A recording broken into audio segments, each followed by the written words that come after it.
السلام عليكم ورحمة الله تعالى وبركاته. متابعي قناة زنوبة، مرحبا بكم معايا في فيديو جديد. نتمنى كيف العادة هذا الفيديو هذا يلقاكم في أحسن الأحوال وبصحة جيدة إن شاء الله. كيف ما كتشوفوا معايا في الصور، اليوم غادي نوجدوا إن شاء الله واحد الحرشة اللي كتجي زوينة الصراحة تقال. حرشه ديال بحال ديال الزنقه تماما، غير هي غنديرها في واحد المول هكا غير باش نسهل على راسي، باش تجيني واخده شكل مزيان. انتم غادي تتبعوا معايا الفيديو غادي تشوفوا. لهاد الحرشه هادي غادي نحتاجو السميد الرقيق هو اللي كنستعمل انا. غادي نوريكم الماركه كنستعمل هادي، كناخذها من بيني. الثمن ديالها صراحه مناسب، 50 سنتيم. الناس اللي هنا مقيمه بايطاليا والناس اللي هكا فين كيتواجد بيني، انا ما عرفت واش كيتواجد في جميع الدول الاوروبيه ولا لا. المهم الكميه كتبقى على حسب عدد الاشخاص وعلى حسب عدد الافراد من طبيعه الحال كيف ما كنقول لكم، وعلى حسب المول اللي بغيتو تستعملوه. غادي نستعمل واحد الساشيه وتقريبا نص، يعني واحد 700 غرام. 700 غرام يعني كيلو لاروب ديال السميده الرقيقه اللي غادي نبسبسها بالزيت النباتيه. يمكن لكم تبسبسوها بالزيت الزيتون الا بغيتوها تجيكم هكا صحيه اكثر. فغادي ناخذ السميده ديالي كيف ما قلت لكم، انا هنايا استعملت واحد الكيلو لاروب ديال السميده. غادي نستعمل الملح على حسب الذوق لاننا حنا بغينا حرشه تجينا مالحه. وغادي نستعمل الخميره، انا غادي نستعمل غير الخميره حبيبات، يعني ما غاديش نستعمل الخميره الكيماويه او الخميره ديال الحلوى، فغادي نتفاداها. كاين اللي كيستعملها كاع حتى دوك ديال الحرشه اللي كتباع في الزنقه فكيستعملوها، فانا غادي نتفاداها. غادي نستعمل واحد ملعقه كبيره ديال السكر سنيده فقط باش تعطيني داك اللون الذهبي، ماشي باش تجينا الحرشه حلوه. حنا كما قلت لكم في الاول حنا بغيناها حرشه اللي تكون مالحه. فغادي نخلط هكا النواشف بيديه وغادي نبدا نضيف في الزيت حتى نلبس هذوك الحبيبات ديال السميد كاملين بالزيت النباتيه كيف ما كتشوفوا معايا. يمكن لكم كذلك تزيدوا هكا شي عويشق صغيره ديال الزعتر حتى هو تيجي زوين، ولا اليازير ولا داك الشيء تيبقى على حسب المذاقات. انا غادي نخليها ما غادي نضيف ليها حتى شي حاجه، فصدقوني كتجي زوينه بزاف وكتجي لذيذه هكا للفطور ولا الكوتي، علاش لا، ولا لضياف الغفله. كيف ما كتشوفوا معايا انا غادي نواصل غادي نواصل العمليه، نكمل السميده ديالي حتى نحس بها انها كامله شربت ديك الزويته، ونرجعوا ان شاء الله. خليكم مع الصور.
فبعد ما تلبست لي السميده هكا بديك الزويته غادي نبدا نضيف الماء، والماء يكون شويه دافي. نحاولوا اننا ما ندلكوهاش باش ما نردوهاش معجنه، يعني نخليو دوك الحبيبات هكا مفروزين، يعني نحاول نخدموا غير بالاصابع ديالنا، ونزيد الماء على حسب السميد راه كيما تعرفوا راه تتشرب الماء، وحنا غنخليوها ترتاح من قبل واحد هكا واحد 7 دقائق في هاد الحدود. ويعني غتزيد تشرب، يعني حاولوا اننا نديروها شويه تكون جاريه، يعني مرخوفه شويه. غادي نكمل ونخليكم مع الصور.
فبعد ما خليت الحريشه ديالي كترتاح، غطيتها بالبلاستيك الغذائي واحد المده كما قلت لكم ديال 7 دقائق. غادي ناخذ المول، يمكن لكم تاخذوا اي مول عندكم، انا خديت هذا المول هذا. وغادي نحاول ندير واحد الطبقه الاولى بطريقه هكا عشوائيه، وغادي ندير فوق منه الجبن كيف ما كتشوفوا على هذا الشكل هذا. وغادي نحاول نزيد واحد الطبقه اخرى فوق منه ديال السميد، باش غتجينا هكا 3 ديال الطبقات. الطبقه الاولى ديال السميد، والطبقه الثانيه ديال الجبن، والطبقه الثالثه ديال السميد.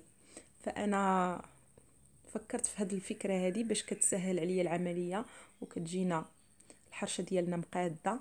وغادي هكا نرشها بالسميد الرقيق، نحاول انني نقادها كيف ما كتشوفوا معايا في الصور. وغادي كتشوف واحد ليديدات صغيورين بنتي معاوناني الله يخليها ليا. كيف ما كتشوفوا غادي ناخذ المقله ديالي الثقيله وغادي ندهنها بزويته، وغادي نرشها بالسميده الرقيقه، وغادي نحاول نديمولي الحريشه ديالنا كيف ما كتشوفوا، ونخليها طيب على عافيه اللي تكون مهيله، يعني نعطيوها حقها من الطياب. ومره مره نحاولوا ندوروا هذيك المقله، يعني ما نخليوهاش في نفس الاتجاه باش تحاول طيب لينا من جميع الجوانب وتجينا هكا محمره. فكيف ما كتشوفوا انايا غادي ناخذ المقله وغادي ناخذ المول بهذه الطريقه هذه، يعني المول يكون الحرشه تكون لتحت والمقله هي اللي تكون فوق منه، باش من هكا كيف ما كتشوفوا باش تجيكم هكا ساهله يعني. فغادي ناخذ هكا المقله نقلبها، وغادي نحاول انني نقلب المول. نتمنى انها طريقه تكون مفهومه هكا. ونقلب فهي كتقلب بسهوله. غادي نحاول نخليها واحد شويه، وغادي نديها هكا فوق البوطه، نخليها بالمول ديالها ونديها واحد شويه فوق البوطه بين ما بدات هكا كطيب، وعاد نديمو ليها.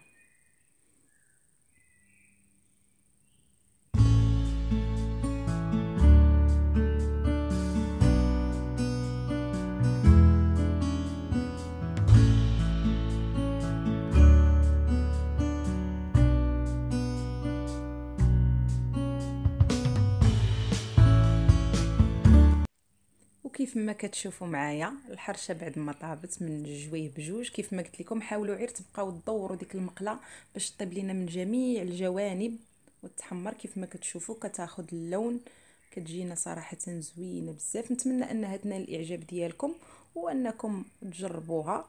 كتجي ساهله بزاف. فغادي نقطع معكم واحد الطرف باش تشوفوها كيفاش كتجي من الداخل. فانا راه ما كثرتش الجبن، يمكن لكم نتوما تكثروا الجبن باش تجي ديك الطبقه ديال الجبن بيضه الوسط كتجي باينه اكثر. هكا كتجي حرشه عائليه هكا لضياف الغفله ولا لوليداتنا، علاش لا. ويمكن لكم كيف ما ديروهم هكا باشكال فرديه، فانا كنديرهم بزاف باشكال فرديه صغار كيف ما كتشوفوا معايا. كتجي لذيذه بزاف وكتجي غزاله. نتمنى انها تنال الاعجاب ديالكم. وبهذا الفيديو ديالنا كيوصل للنهايه ديالو. نتمنى انني نكون خفيفه ظريفه على قلوبكم، ونتلاقاو ان شاء الله في فيديو قادم ومع وصفه اخرى. وخليتكم على خير.